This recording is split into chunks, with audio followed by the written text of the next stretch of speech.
नमस्कार बच्चों, सभी का स्वागत है स्कूल बड़ी लर्नर में। हमने पढ़ा था कक्षा 7वीं की पाठ्य पुस्तक ध्रुवा का लेसन नंबर 3 सबसे सुंदर लड़की, जिसके हम आज क्वेश्चन और आंसर करेंगे, यानी प्रश्न और उत्तर करेंगे। प्रश्न नंबर 1, हर्ष और कनक छोटे होने पर भी समुद्र की लहरों में कैसे तैर सकते थे? आंसर, हर्ष और कनक को तैरने का कई वर्षों का अनुभव था, इसलिए वे समुद्र की लहरों में तैर सकते थे।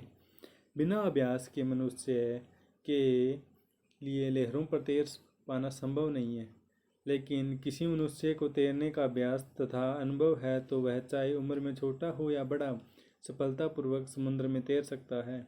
जैसे कि हमने पाठ में पढ़ा, हर्ष और कनक है ना, जो उनको ना तैरने का बहुत ज़्यादा अनुभव था, क्योंकि वो छोटे होते थे ना, तभी से समुद्र की लहरों में तैरने का अभ्यास करते थे, जिसके कारण ना उनको ना तैरना बहुत अच्छी तरीके से आ गया था, इसलिए वो समुद्र में तैर सकते थे अच्छी तरह से।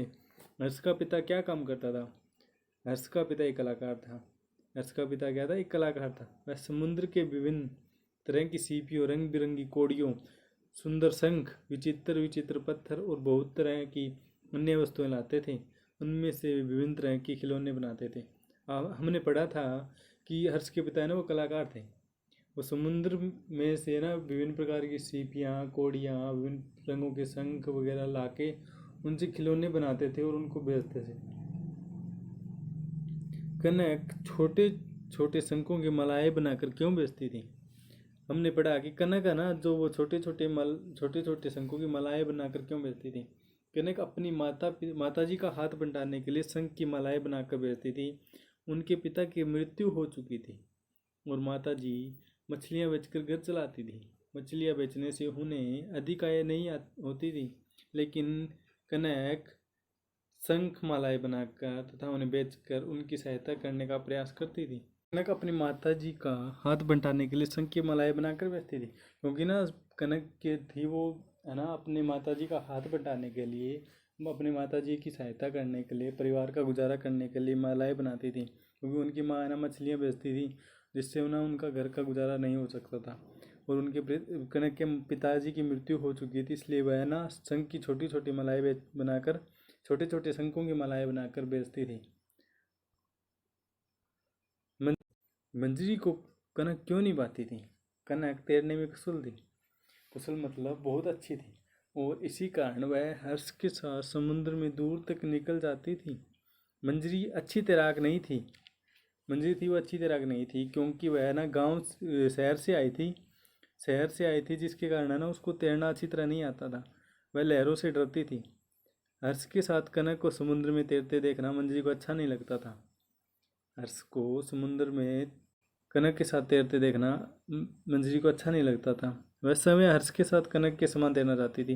मंजरी ना समय ना हर्ष के साथ कनक के समान, यानी कि जैसे कनक उस हर्ष के साथ तैरती है उस तरह तैरना चाहती थी, इसलिए वह कनक को पसंद नहीं करती थी। मंजरी ने कनक को अपना खिलौना क्यों दे दिया? कनक ने मंजरी की जान बचाई थी।